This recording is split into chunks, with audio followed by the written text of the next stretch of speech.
I don't want to go to heaven. A statement not many ever think to themselves, let alone let leak from their lips. A statement almost equivalent to, I wish Christmas were cancelled and fun was illegal in the eyes of Christian America. So unthought of, impossible to conjure, confusing and laughable. At any glimpse of the thought, it must be exorcised from our holy bodies immediately out of extreme anxiety, because fear is what Christians are married to, even if no one wants to get up here and admit it. But I'm not afraid. I don't want to go to heaven. Because if there is a heaven, that means there's a hell. If there is a hell, that means there is Satan. And if there is Satan, then there must be God. And I've been praying to myself ever since I started wanting to live that there is no God above us.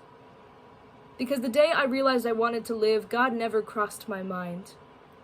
If God truly loved me and could do anything he wanted, I assume he would want to be with me on that day. I was on my knees, slamming my head with my fist, holding scissors in my hand as blood dripped into the tiles of the kitchen floor. I was alone. I was utterly alone. It was the loneliness that made me want to kill myself, but it also made me want to live for myself. Because that was the day I realized the beauty of life is that nothing matters. Everything is limited, everything changes, everything dies. What we have right now is the only moment we have. That is the beauty of life. That is what is worth living for. Experiencing every small moment to the best of your ability and letting them stitch themselves together, threading in new generations until the sun explodes, all is lost, temporary, and gone. The problem with gravestones is that even stones crumble. There is beauty in the broken rock, the inner ore, and letting parts of this earth go. Letting the sandcastles fall and the tattoos fade, grandparents die and shirts are outgrown. If there is a heaven, the beauty is removed from loss. I want to do everything and more with my life. In my heart, I wish I had 1,000,000 lifetimes, but in my head, I would despise it. I want to rest from this life when I am done. I don't think I would be able to stare God in the face after all he's cursed us with. Sometimes I hope this is hell. I know we're all not doing well. Putting our faith in something greater than us, which no one knows to truly exist, sacrificing the life we have now to some greater cause beyond death. What if death is the greater cause? Because according to astronomy, every star we wish upon is already long dead, decayed, forgotten. Only now its light reaches our eyes. What a sight. I just might place my faith in a dead star. Sounds a lot like religion, if you let yourself think about it. We appreciate them in our breathing state, but they only serve our purpose when their glow is long extinguished. Distinguishing life from death is an important thing to do.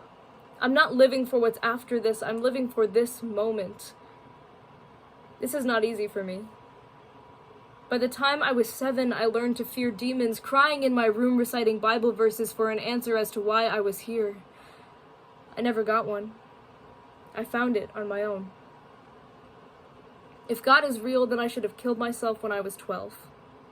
Instead of foolishly living to an age where I outgrew God, like Santa Claus or the Easter Bunny, I know too much about the world to keep believing that the origins, answers, and complexities of life can fit between the covers of a book no one can truly trust. When I was 12, I still believed church was good. I prayed to myself every night. I didn't know who I was. But who I was a good little Christian girl. Terrified of hell to the point my bones rattled, gripping my Bible as a shield against my problems I still need therapy for today. Ask God and he will answer. God has left me undelivered since I read the Lord's Prayer. God can save your soul. Where was he when my soul was drowning in all it could not handle? I coughed up unprocessed thoughts as my friends gave my soul CPR, but only I could choose to live from there. We can't put our lives in the hands of God, out of our own and our responsibility. My life is still mine, even with these borrowed atoms from the earth that will again return. Sacrifice is not a graceful thing. We've all sacrificed ourselves to death by living now. Killing myself is not a sacrifice? By the Bible's logic, that makes no sense. Expressway to heaven, no accidental sins. Be like Jesus, but don't come back. I'm sorry. God cannot be so kind by sparing us from hell when he's the one who created hell to begin with. The system is rigged from the start, yet we're told to praise the one who made the system? No. I will not worship governments for taxing us to death, nor will I worship a savior for cursing me with living and then calling it a sin. That's selfish. You need God, everyone says to me. Then why has he been consistently absent in my greatest moments? Or are my greatest moments not so great and my viewpoint is too limited to see? What is a moment relative to all my life or all of time beyond this life, they say?